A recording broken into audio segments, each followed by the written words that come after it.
Hello mga gang! For today's video ay gagawa po tayo ng biko bisaya. Perfect na pang merienda kasama syempre mainit na kape. So una ay ipe-prepare natin yung coconut milk. So 2 piga ng 2 niyog iyan para sa 1 kilong malagkit rice. Tapos ililinisan na natin, ire-rinse na natin ng 2 beses yung ating malagkit rice. 2 to 3 times hanggang sa makontento kayo. Tapos, yung magiging sabaw nito ay yung pangalawang piga ng niyog. So, yan. Make sure na hindi siya basa. Tapos, isalang natin hanggang sa maluto at set aside.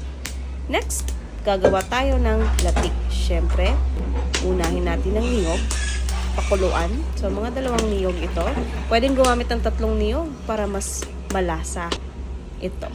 Tapos, muscovado sugar, 1/4 kilo. Dissolve.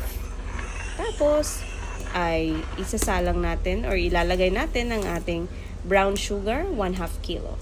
Siyempre, as a secret ingredient, ay ilalagay natin ang 3 pirasong calamansi juice, pati na rin yung balat sa ating latik.